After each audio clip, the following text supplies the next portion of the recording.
How do you look at what happened with Yo-Yo Honey Singh in the aftermath of the rape in Delhi? I was the one fighting for him.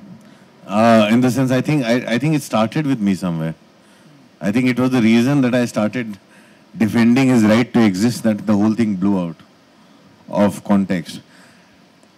My whole problem, the one thing that the way I have looked at things is like everything and everybody has a right to exist. We have the right to not entertain it and not kind of denounce it. In the sense, if we really start setting boundaries and kind of whether it's moral boundaries or physical boundaries or any kind of boundaries, I don't think anything will come out of it. I've seen societies which are like very healthy societies. I was in one of the best functioning government that I've seen, the Dutch government, and the people, if you see, in Holland, Amsterdam, there's a red light district right there in the center of it, and you talk to Dutch people and they're very happy and they call it the best functioning government in the world. How, by our morality, how can they function like that? How can the people be so happy when they have a red light district right in the center of it and being its prime attraction? I'm going by the Indian morality. I'm talking about, we need to get over our own selves first in this country. And we need to go out and say, Yo-Yo Honey Singh has written some probably the most horrendous songs and everything, but he has a right to exist. I have the right to ignore it.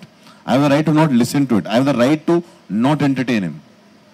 But he cannot be suppressed and say that, no, I'm saying, you want Yo-Yo Honey Singh to not do those songs? Maybe, there's a way you can find to show him what he can do better. Maybe you can find a way to show him. But the thing is, probably that guy will go through his own process in his own time. And we need to show him what's wrong with his songs instead of banning him.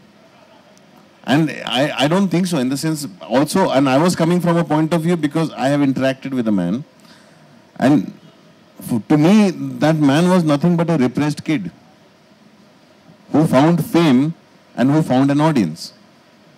He's a repressed child who has found an audience, and his whole audience that screams and shouts when he sings is not very dissimilar from him.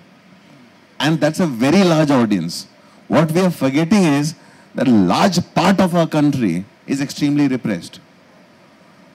70% of our men don't know how to talk to women.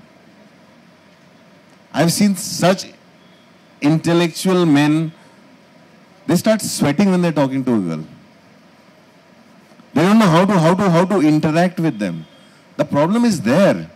The problem is not with one individual. And that is what we need to address, and that is what we need to change, and that will change only when we start opening up, when we start having these dialogues, when we start being so squeamish about everything. And that is when everything will start to exist in a public domain.